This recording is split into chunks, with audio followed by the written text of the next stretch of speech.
दक्षिण बेरूत पर Israeli air force का हवाई हमला। बेरूत में एयरपोर्ट के पास बारूदी बौछार। हिजबुल्लाह के ठिकाने पर पिन पॉइंट हमला।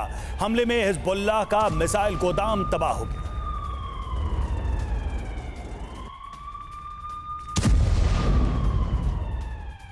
तो देखिए, लेबनान में इस वक्त जो ग्राउंड ऑपरेशन चल रहा है, इसे लेकर आईडीएफ की तरफ से क्या कहा गया, इजरायली डिफेंस फोर्सेस क्या कह रही हैं इस ग्राउंड ऑपरेशन को लेकर, ये अब हम आपको बताते हैं। आईडीएफ की तरफ से यह कहा गया है कि हमने लिमिटेड ग्राउंड ऑपरेशन शुरू किया है। यह क्लियर किया गया है इजरायली डिफेंस फोर्सेस की तरफ से कि यह लिमिटेड ग्राउंड ऑपरेशन है। दक्षिणी लेबनान में हिजबुल्लाह के सारे ठिकाने मिटा देना इस ग्राउंड ऑपरेशन का मकसद है, मोटिव है।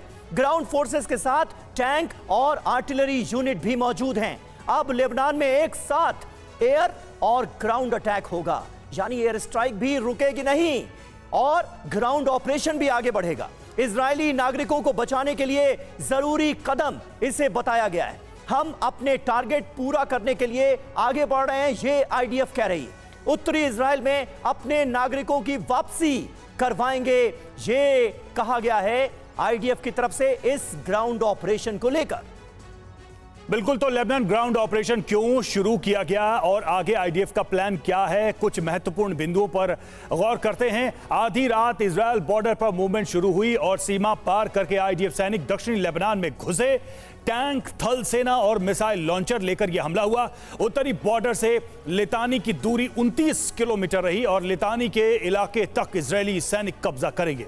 कब्जा होने पर यहूदी कॉलोनी बसा सकता है इजरायल। दक्षिणी लेबनान में अपने डिफेंस सिस्टम लगाएगा।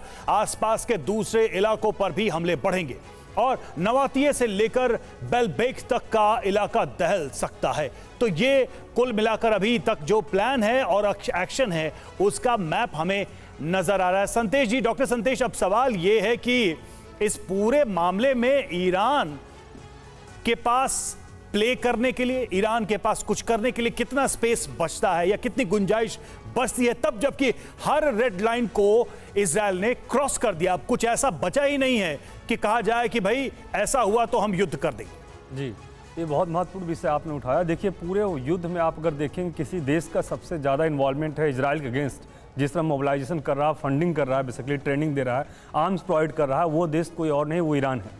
आप पूरे घटनाक्रम में देखिए, चाहे हूती हो, चाहे आईएस ही हो, या फिर चाहे हिजबुल्लाह हो, इस तरह जितने भी आतंकवादी संगठन एक्टिव हैं पूरे रीजन में, उन सबको फंडिंग करने वाला कोई कंट्री है, आप देखेंगे ईरान है। और ईरान के अंदर जो उग्रवाद है वो इस तरह से बढ़ता ही जा रहा है और वो उग्रवाद पूरे क्षेत्र में बढ़ता जा रहा है। अब लड़ाई वहाँ पे अस्तित्व किसके खतरा है, आप देखेंगे इजराइल के अस्तित्व खतरा है।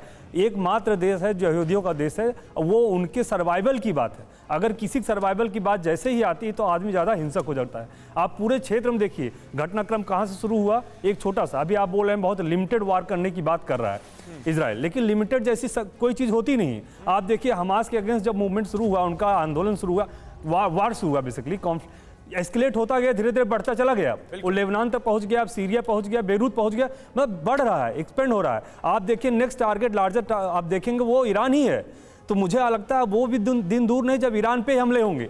आप बता रहा हूँ, आने समय देखेंगे बहुत बड़े स्तर पर हो सकता है कि बड़ी मुहिम चले। आप एक बार, और एक चीज बार बार कहा जा रहा है, ईरान में तो एक बड़ा ऑपरेशन हो ही चुका है, और एक बार बार बात कही जा रही है कि यूएस जो है वो बार बार रोकने की कोशिश कर रहा हो। तो बता दूं आपको, यूएस ऐसा कुछ नहीं कर रहा है। यूएस के बहुत करीब है इजराइल और उसके कोऑर्डिनेशन में ही काम करता है। बिल्कुल सही बात आपने कही। और थोड़ी देर पहले ही टीवी9 भारतवर्ष ने अपने दर्शकों को यह बताया है कि बाकायदा अमेरिका को इसकी जानकारी दी गई, अमेरिका की रजामंदी ली गई और उसके बाद ग्राउंड ऑपरेशन शुरू कर दिया गया।